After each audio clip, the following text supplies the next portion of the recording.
The roses didn't judge me. That's what I loved about them most. I knelt in the rich soil of Judge Marcus Dupont's estate, pruning shears in my weathered hands, listening to the satisfying snip of deadheading the last of the summer blooms. The morning sun cast long shadows across the manicured lawn, and for a moment, I could almost forget who I used to be. Almost. Before we dive deeper into this story, I have one small request. Please subscribe, drop a like, comment, and hit that hype button to boost this channel so more people can discover these incredible Reddit stories. "Victor!" The judge's voice cracked across the garden like a whip. I looked up to see him stumbling down the stone steps of his manor house, still in his silk pajamas, face white as the limestone walls behind him. I stood slowly, my 43-year-old knees protesting. "What's wrong, Judge?" "They have my son." His voice was barely a whisper, but the words hit me like artillery fire. "The cartel. They took Philippe." The pruning shears felt suddenly heavy in my hands. I set them down carefully on the stone bench, buying myself a moment to process. In the French Foreign Legion, we'd called it the calm before the storm, that split second when your old life ends and your training kicks in. "When?" I asked. "Last night. They called an hour ago. They want me to reverse my ruling on the Morales case, the drug trafficking conviction." Judge Dupont's hands shook as he pulled out his phone, showing me a grainy photo of his 20-year-old son tied to a chair. "They said if I don't comply by tomorrow." He didn't need to finish. I'd seen what cartels did to hostages. "Judge," I said, my voice carrying the authority I'd learned commanding men in Mali and Chad. "They made a grave mistake coming here. I'll have your son home by sunrise." His eyes widened. In the 3 years I'd worked as his gardener and handyman, I'd never let slip about my past. To him, I was just Victor Devereux, the quiet ex-soldier who kept his roses perfect and his mouth shut. "Victor, I can't ask you to." "You're not asking. I'm telling you." I pulled off my gardening gloves, revealing the old scar across my knuckles from a knife fight in Djibouti. "Call the police if it makes you feel better, but they'll just get your boy killed. These people understand one language, and I happen to be fluent." As I walked toward my cottage to prepare, my mind drifted to Isabel. My wife of 5 years, brilliant corporate lawyer, beautiful enough to stop traffic and cold enough to freeze hell. She'd been distant lately, more than usual. Late nights at the office, mysterious phone calls, that new perfume I didn't recognize. 3 nights ago, I'd followed her. Old habits from my reconnaissance days. She'd met her boss, Thierry Lamarck, at their law firm after hours. Through the window, I'd watched them embrace with the passion of lovers, not colleagues. The betrayal had cut deeper than any enemy blade. But now, staring at the photo of Philippe Dupont, bound and terrified, I realized something else was wrong. The timing was too convenient. Isabel had been asking questions about the judge lately, casual inquiries about his cases, his schedule, his security measures. I reached my cottage and immediately went to the loose floorboard where I kept my emergency kit. Fake passports, cash, and most importantly, the encrypted phone I'd never had to use. Yet. That's when I heard Isabel's car in the driveway. She walked in without knocking, as always. Designer suit, perfect makeup, that smile that had once made my heart race and now just made me tired. "Working late again today, darling?" she asked, but her eyes were scanning the room, taking inventory. "The judge's son has been kidnapped," I said, watching her face carefully. For just a split second, so brief I almost missed it, something flickered in her expression. Not surprise, recognition. "Oh, how terrible," she said, but her voice carried the practiced sympathy of a lawyer consoling a client, not a wife comforting her husband. "I suppose the police will handle it." "They will," I lied. "I'm sure Philippe will be fine." She kissed my cheek, and I smelled that unfamiliar perfume again. As she headed for the door, she paused. Victor, you know I love you, don't you? The question hung in the air like smoke from a battlefield. In all our years together, she'd never asked me that, never needed to. Of course, I said. Why would you ask? No reason. Just remember that, whatever happens.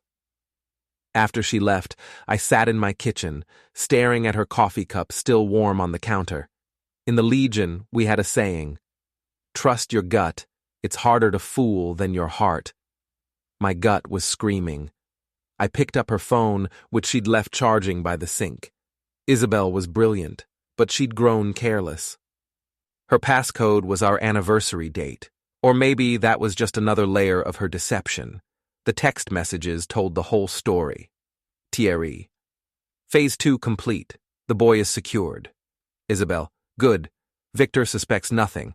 After tomorrow we disappear. Thierry. And if he becomes a problem? Isabel. He's a gardener, not a soldier. He won't be a problem. I set the phone down gently, my hands steady despite the rage building in my chest. She didn't know about my past because I'd never told her.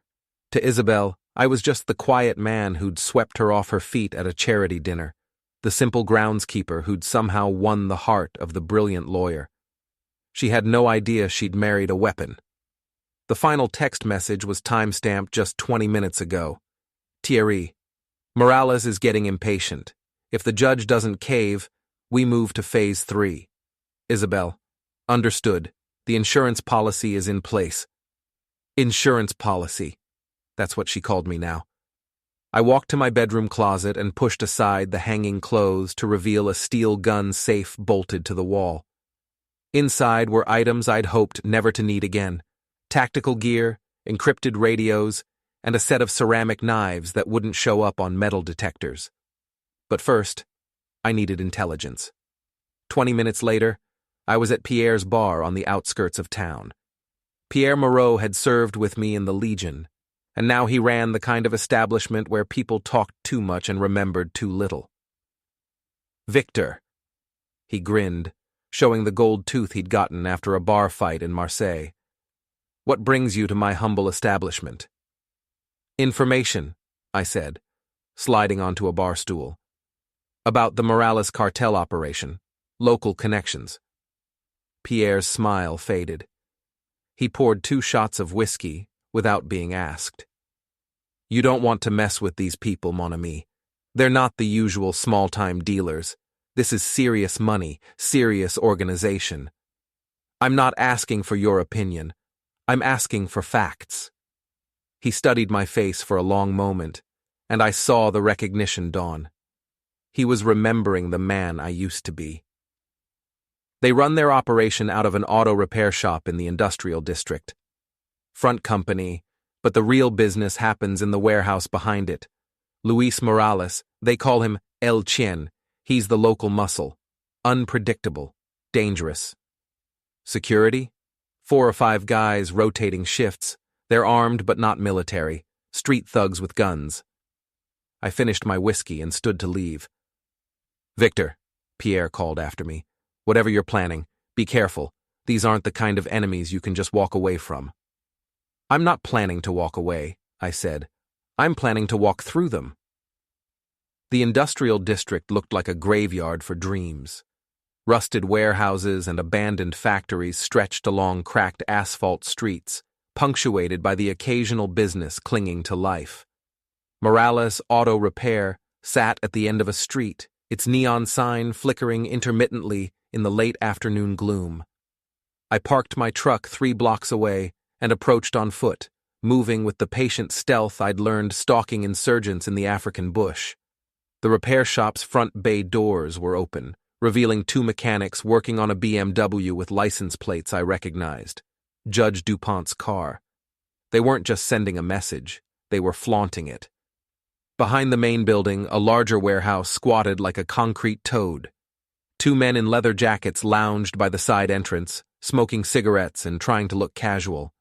The bulges under their arms suggested they were anything but. I circled the perimeter, noting sight lines, escape routes, and security measures. Old habits. The warehouse had 3 entrances, front loading dock, side door, and a fire exit in the back. No visible cameras, but that didn't mean they weren't there. Through a grimy window, I caught a glimpse of movement inside.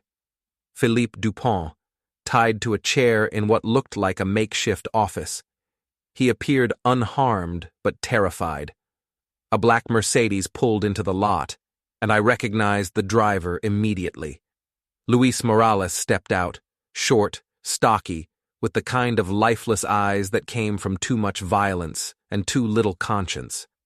He was followed by a taller man in an expensive suit, Thierry Lamarck, my wife's lover and apparently cartel liaison.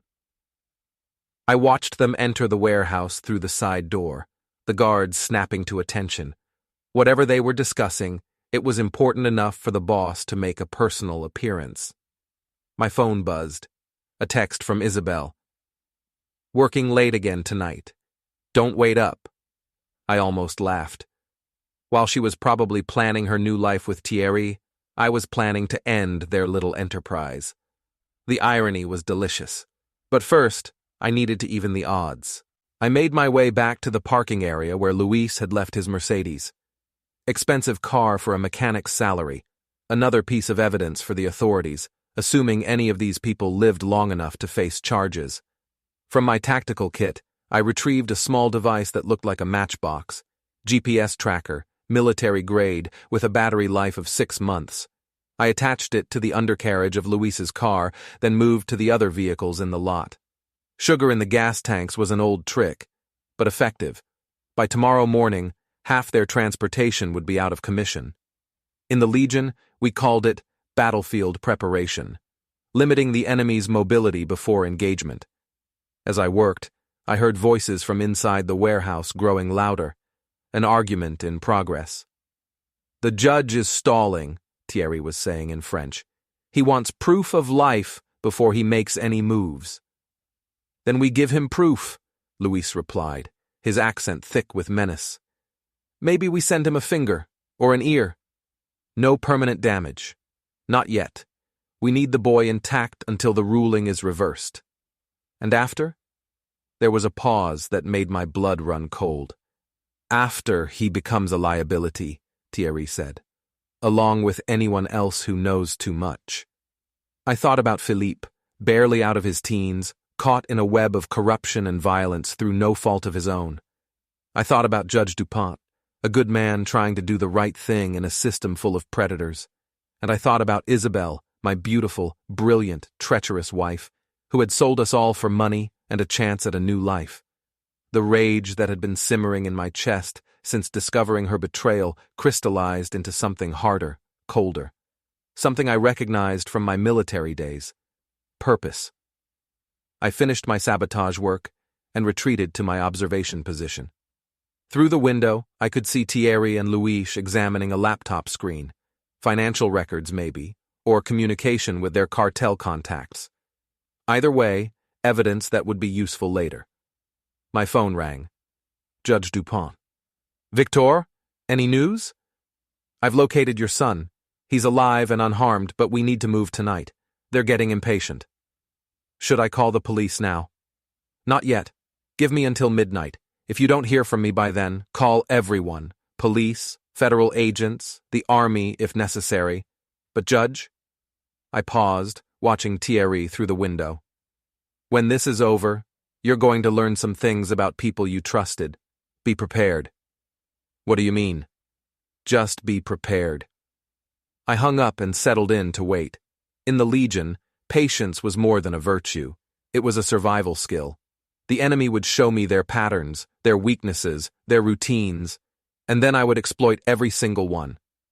As darkness fell over the industrial district, I saw Thierry emerge from the warehouse. He checked his expensive watch and walked to his car, a silver Porsche that probably cost more than most people made in a year. He was leaving, probably going home to prepare for his new life with my wife. I followed at a distance, my truck's engine purring quietly through the empty streets. Thierry drove to the upscale part of town, to a modern apartment building that screamed, "Successful lawyer." He parked in the underground garage and took the elevator up. Through the building's glass lobby, I could see him stop at the mailboxes. Apartment 12B. I drove home, my mind working through possibilities. The warehouse assault would have to wait until the guards were at their most vulnerable, probably around 3 a.m., when alertness was at its lowest and backup was farthest away. But first, I had a different kind of reconnaissance to conduct. Isabel's car wasn't in our driveway when I arrived, still working late, no doubt. I let myself into our house, though I wondered how much longer that would be true, and went straight to her home office. She was meticulous about her work, but she was also arrogant. The filing cabinet wasn't even locked. Inside, I found a treasure trove of evidence. Bank account information for offshore holdings, communication with cartel lawyers about money laundering, travel itineraries for flights to non-extradition countries, and at the bottom of the stack, a life insurance policy on me that she'd taken out 6 months ago. $2 million, with a double indemnity clause for accidental death. I sat back in her leather chair, staring at the policy. She hadn't just betrayed me, she'd been planning to kill me. The front door opened, and I heard her heels clicking on the hardwood floor. "Victor, are you home?" "In your office," I called back, quickly replacing the files. She appeared in the doorway, still in her business suit, but with her hair slightly mussed. The smell of Thierry's cologne clung to her like guilt. "How was your day?" she asked, settling onto the couch across from her desk. "Quiet. Worked in the garden. You?" "Busy, very busy." She studied my face, looking for something. "Any news about the judge's son?" "The police are handling it." "Good. I'm sure they'll find him soon." We stared at each other across the room. Two people who had once shared everything now measuring each other like opponents in a chess match. "Isabel," I said carefully, "do you ever think about the future? Our future?" Something flickered in her eyes. "Of course. Why?" "Just wondering if you're happy. With us. With this life." She stood up, smoothing her skirt. "I'm going to take a shower. We can talk more at dinner." After she left, I returned to the filing cabinet. At the very back, hidden behind tax returns, I found one more document that made everything clear. A property deed for a house in Costa Rica, purchased 3 months ago. Joint ownership, Isabelle Devereux and Thierry Lamarck. They'd been planning this for months. The kidnapping, the extortion, their escape. It was all part of an elaborate scheme to steal cartel money and disappear together. And I was supposed to die in the process, leaving Isabelle a wealthy widow with a perfect alibi.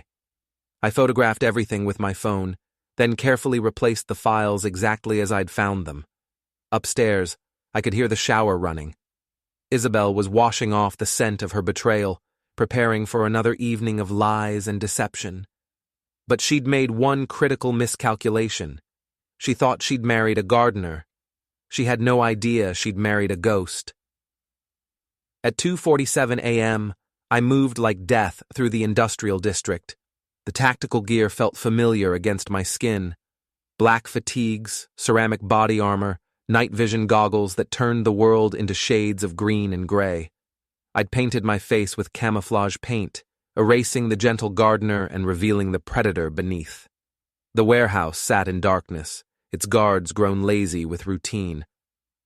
I'd been watching for 2 hours, timing their patrol patterns, noting their blind spots. Luis had left around midnight, probably confident his hired muscle could handle one terrified college student. He was about to learn the difference between intimidating civilians and facing a professional. The first guard was smoking by the loading dock, his rifle slung carelessly over his shoulder. I approached from his blind side, moving through shadows like water.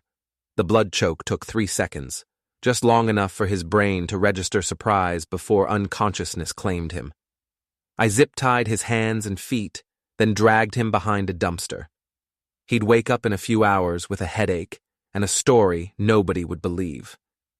The second guard was inside, playing cards on a folding table near Philippe's makeshift prison. Through the window, I could see the judge's son slumped in his chair, apparently asleep. The side door was locked, but locks were just suggestions to someone with the right training. My lockpicks made quick work of the mechanism, and I slipped inside like smoke. The guard never knew what hit him. One moment he was studying his cards, the next he was unconscious on the concrete floor. I secured him with zip ties and moved toward Philippe. The boy's eyes snapped open as I approached, terror flooding his features until he saw my face. "Victor," he whispered. "What are you doing here?" "Rescuing you," I said, cutting his bonds. "Can you walk?" "I think so." He rubbed his wrists, trying to restore circulation. "There are more of them. Luis and 2 others went to get food, but they'll be back soon. Then we leave now." I helped Philippe to his feet, noting the bruises on his face and arms. They'd roughed him up, but nothing permanent. Yet. We made it halfway to the exit before headlights swept across the warehouse windows. "Down!" I hissed, pulling Philippe behind a stack of crates. Luis's voice echoed through the building as he entered. "Miguel? Carlos? Where the hell are you?" I heard him moving through the warehouse, his footsteps growing closer to our hiding spot. In the distance, car doors slammed, his backup arriving. "Stay here," I whispered to Philippe. "No matter what happens, don't move until I come back for you." I circled around the crates, using the warehouse's maze of stored goods as cover. Luis was near the office area, probably discovering his missing prisoner. His curses in Spanish and French painted the air blue. "Find them!" he shouted to his men. "They can't have gone far." I could hear them spreading out, searching the warehouse. 3 men with guns against 1 with tactical training and righteous anger. In the Legion, we would have called those acceptable odds. The first searcher came around a corner of stacked pallets, assault rifle at the ready. I took him down with a sleeper hold, his weapon clattering to the floor. 2 down, 2 to go. Luis was shouting orders, his voice tight with panic. Losing a hostage was bad for business, worse for his reputation. The cartel didn't tolerate failure. I moved through the shadows, using every trick I'd learned in a dozen African conflicts. The second gunman was checking the loading dock area when I struck. He went down hard, his head connecting with a concrete pillar.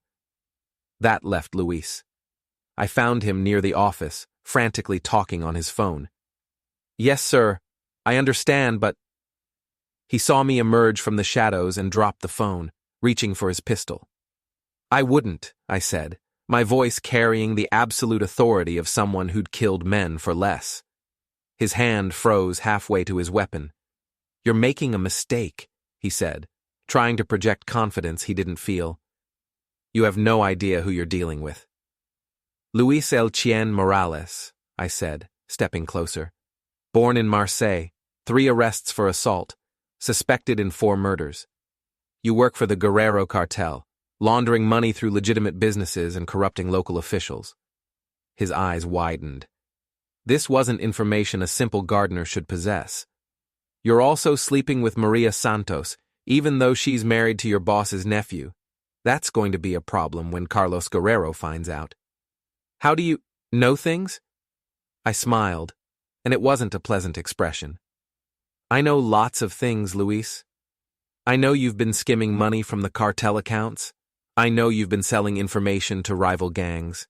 And I know that when your bosses find out, they're going to do things to you that would make your victims weep with sympathy." He was sweating now, despite the cool warehouse air. "What do you want?" "Justice," I said. "But first, information.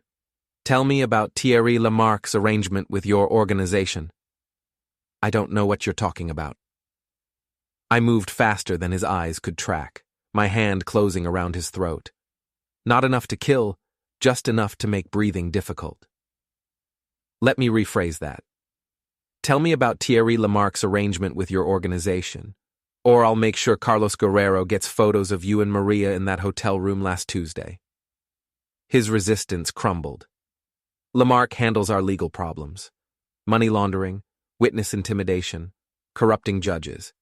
In exchange, we pay him 20% of our local profits. And my wife? She's his insurance policy, keeps track of law enforcement investigations, feeds us information about upcoming raids. The rage threatened to overwhelm me, but I kept it leashed. Anger was a tool, not a master. Where are they planning to go? Costa Rica. They've got accounts set up, new identities. They're leaving tomorrow night after the judge reverses his ruling. And if he doesn't? Luis's silence was answer enough. I zip-tied him to a support beam and collected Philippe. The boy was shaking but coherent, and we made it to my truck without further incident. "Victor," he said as we drove through the empty streets, "how did you know how to do all that?" "I used to have a different job," I said, "before I became a gardener." We reached the judge's estate as dawn was breaking over the hills. Judge Dupont was waiting on his front steps, still in his robe, tears streaming down his face as he embraced his son. "How can I ever thank you?" he asked. "By being very careful who you trust," I said. "This isn't over. They'll try again, and next time they might not be so interested in keeping Philippe alive. What do you suggest? Send him away, somewhere safe, somewhere they can't find him. And Judge?" I met his eyes. "When they offer you a deal, when they promise to leave your family alone if you just change one little ruling, remember that these people don't honor agreements. They only understand strength." I left them to their reunion and drove home, my mind already working on the next phase.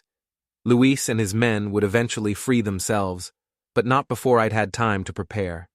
The warehouse was compromised, but they had other locations, other resources.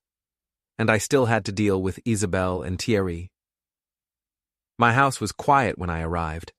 Isabelle's car was gone, probably another early meeting with her lover. I showered off the camouflage paint and changed into my normal clothes, transforming back into the harmless gardener. But as I looked at myself in the mirror, I realized something had changed. The man staring back at me wasn't the same person who'd been contentedly pruning roses yesterday morning. That man had been naive enough to believe in love, trust, and the possibility of a quiet life. This man knew better. My phone rang.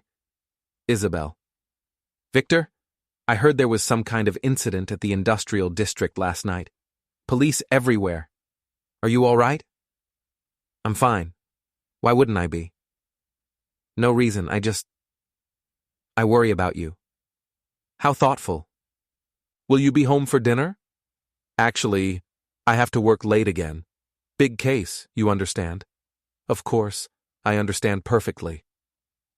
After I hung up, I sat in my kitchen, drinking coffee and planning the destruction of everyone who had betrayed me.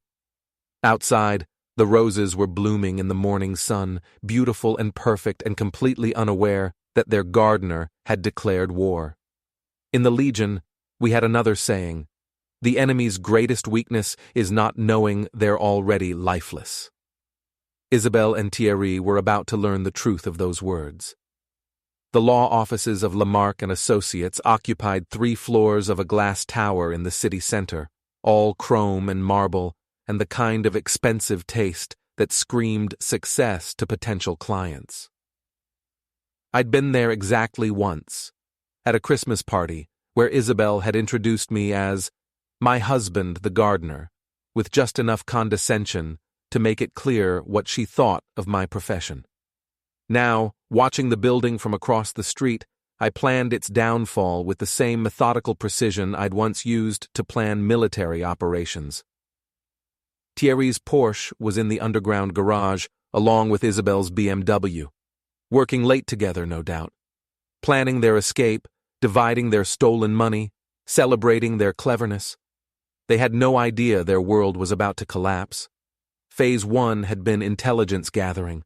Phase 2 had been tactical strikes against the cartel's local operation. Phase 3 would be personal. I'd spent the morning preparing. Bank account information, communication records, evidence of money laundering and cartel connections. Everything I'd photographed from Isabelle's files, plus additional material I'd acquired through less conventional means. Pierre had been helpful. His bar attracted the kind of people who knew things, and money could loosen the most reluctant tongues. A few €100 had bought me details about Thierry's gambling debts, his cocaine habit, and his tendency to promise cartel money he didn't actually control. Now I sat in my truck, watching their building, waiting for the right moment. At 9 p.m., most of the office lights went dark. The cleaning crews arrived, and a few dedicated lawyers burned the midnight oil, but the executive floors where Thierry kept his office were empty except for 2 windows still glowing. I made my move. The building's security was designed to keep out ordinary criminals, not someone with military training and a very specific skill set. The parking garage's card reader took me less than 3 minutes to bypass, and the elevator required only slightly more creativity. Thierry's office was on the 15th floor, corner suite with a view of the city lights. Through the glass wall, I could see him and Isabelle hunched over his desk, examining what looked like travel documents. I took photos through the window, then made my way to the office door. The lock was electronic, but every system had vulnerabilities if you knew where to look. "Told you, the accounts are already set up," Thierry was saying as I slipped inside. "By this time tomorrow, we'll be on a plane to San Jose." "And Victor?"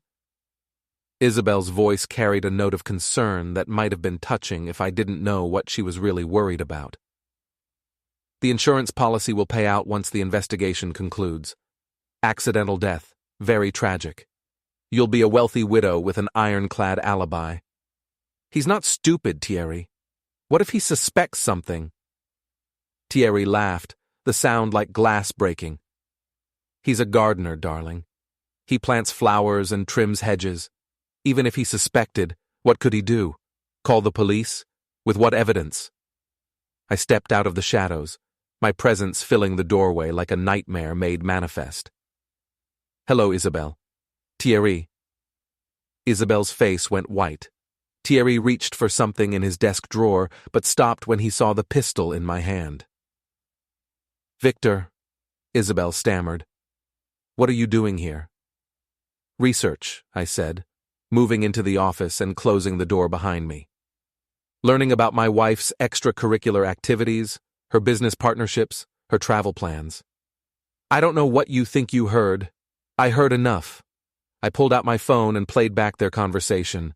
Their voices filled the office, discussing my murder as casually as they might plan a vacation. Thierry found his courage. "You can't prove anything. It's just talk." "Can't I?" I spread the photographs across his desk. Bank records, cartel communications, property deeds, the life insurance policy. I think a jury might find it interesting reading. "How did you get these?" Isabelle's voice was barely a whisper.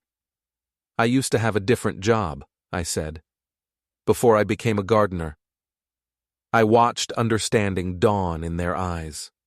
The quiet man they'd dismissed as harmless was something else entirely. "What do you want?" Thierry asked. "Justice, but I'm willing to settle for revenge." I pulled out a tablet and showed them the screen, a video file, ready to upload. "This is your confession, recorded 20 minutes ago. Your discussion of money laundering, cartel connections, and plans to murder me. One click, and it goes to the police, the press, and your cartel friends simultaneously." "You're bluffing," Thierry said, but his voice shook. "Am I?" I smiled. "Luis Morales is very unhappy about losing his hostage. He's looking for someone to blame, someone who assured him the operation was foolproof." Thierry's face went gray. He understood the implications. Cartel justice was swift and permanent. "What do you want?" Isabelle asked again. "Full confession, written and signed, details of your cartel connections, money laundering operations, and plans to murder me." "And then?" "Then you disappear. Tonight. Forever. If I ever see either of you again, if you ever contact me or anyone I care about, that video goes public, and your cartel friends learn about your skimming operation." They stared at me, measuring their options. They had none, and they knew it. Thierry pulled out a legal pad and began writing. His hand shook, but the words came out clear enough. Names, dates, amounts, methods, everything the authorities would need to dismantle the local cartel operation. Isabel watched him write, her face a mask of cold fury. "You think you've won," she said to me, "but you've just destroyed your own life. Without me, you're nothing, a gardener, a nobody." "Maybe," I said, "but I'll be a nobody with honor. That's more than you can say." When Thierry finished writing, I made them both sign the confession. Then I photographed every page, uploading the images to secure servers in 3 different countries. "Your plane tickets," I said, holding out my hand. Reluctantly, Thierry handed over the travel documents. Costa Rica, first-class seats, departing at midnight. "You have 2 hours to get to the airport," I said. "Don't pack, don't stop at home, don't make any calls. Get in your car and drive straight there." "Our money," Thierry started, "will be frozen by morning. The FBI takes a dim view of money laundering, and I'm sure they'll be very interested in your confession." I watched them leave, Isabel's heels clicking on the marble floor like a countdown timer. At the elevator, she turned back. "I loved you once," she said. "No," I replied. "You loved the idea of me, the simple man who made you feel superior. You never knew who I really was." "And who are you, Victor?" "I'm the gardener," I said, "and it's pruning season." After they left, I sat in Thierry's chair, looking out at the city lights. Tomorrow, the confession would be delivered to the authorities. The cartel operation would crumble. Luis and his associates would face justice, and Judge Dupont could reverse his ruling without fear. My phone buzzed. A text from an unknown number. "This isn't over." I smiled and typed back, "Yes, it is." Then I deleted Isabel's contact information, erasing the last digital connection to my former life. Outside, the city slept, unaware that a war had been fought and won in the space of a single evening. By morning, the gardener would return to his roses, and the world would be a slightly more just place. But first, I had one more stop to make. The abandoned Chateau Moreau sat on a hill overlooking the valley, its Gothic towers silhouetted against the pre-dawn sky like broken teeth. Once, it had been the pride of a noble family. Now it was just another casualty of time and neglect, its windows dark and its gardens overgrown with weeds. It was also the perfect place for a final confrontation. I'd been tracking Luis through the GPS device on his car, watching his desperate flight from safe house to safe house as his world collapsed around him. The confession I'd extracted from Thierry had triggered a police raid on the warehouse, netting 3 arrests and enough evidence to cripple the local cartel operation. Luis was running out of places to hide. The chateau's gravel driveway crunched under my boots as I approached the main entrance. Dawn was still an hour away, and the darkness provided perfect cover for what needed to be done. Inside, the building was a monument to decay. Dust motes danced in shafts of moonlight streaming through broken windows, and my footsteps echoed off marble floors cracked with age. The air smelled of mold and abandonment. I found Luis in what had once been a grand ballroom, huddled over a laptop computer, frantically typing. His expensive clothes were rumpled, his face unshaven, and his eyes held the wild look of a cornered animal. "Working late?" I asked, stepping out of the shadows. He spun around, his hand reaching for the pistol tucked into his waistband. I was faster. "I wouldn't," I said, my own weapon trained on his chest. "We both know how this ends if you try." Luis slowly raised his hands, his laptop still glowing behind him on an ornate table. "The gardener," he said, his voice bitter with defeat. "I should have killed you when I had the chance. Yes, you should have, but you made the same mistake everyone else did. You underestimated me." I moved closer, keeping the gun steady. On his laptop screen, I could see bank transfer pages. He was trying to move money before the authorities froze his accounts. "Too late," I said. "The FBI seized your assets 3 hours ago. Every account, every safe house, every business front. You're broke, Luis. Worse than broke. You're a liability." His face crumpled, In the cartel world, failed lieutenants didn't get retirement parties. "What do you want?" he asked. "Information about the people who helped you, the corrupt officials, the dirty cops, the lawyers who looked the other way. And if I tell you, then you get a head start before your former associates come looking for you." He laughed bitterly. "You think there's anywhere I can run? The cartel has a long memory and longer reach." "Maybe. But you'll have a chance. More than you gave Philippe Dupont." For the next hour, Luis talked. Names, dates, amounts, methods. The entire network of corruption that had allowed the cartel to operate in our quiet corner of France. I recorded everything, building a case that would keep prosecutors busy for years. When he finished, I lowered my weapon. "There's a car outside with a full tank of gas and 5,000 euros in the glove compartment," I said. "Drive east, don't stop until you reach the border, and pray your former friends are too busy saving themselves to come after you." "Why?" he asked. "Why let me go?" "Because I'm not an executioner," I said. "I'm a gardener. I remove the weeds, but I don't salt the earth." He nodded and moved toward the door, then stopped. "Your wife and Lamarck, they made it to Costa Rica. But the money they were counting on? It's gone. The cartel froze their accounts when they realized what happened." "Then justice is served." "Is it? They're still alive, still free. For now. But Costa Rica is a small country, and the cartel has a long memory. They'll find them eventually." Luis smiled grimly and walked out into the night. I heard his car start and drive away, carrying one more piece of my past into oblivion. I sat in the abandoned ballroom as dawn broke over the valley, thinking about the events of the past week. 7 days ago, I'd been a simple gardener, content with my quiet life and blind to the betrayals surrounding me. Now I was something else entirely. Not quite hero, not quite villain, but something in between. My phone rang. Judge Dupont. "Victor, I wanted to thank you again. Philippe is safe, the men who took him are in custody, and the police say they've dismantled the entire local operation." "Good," I said. "And the ruling?" "I've scheduled a hearing for next week to review the Morales case.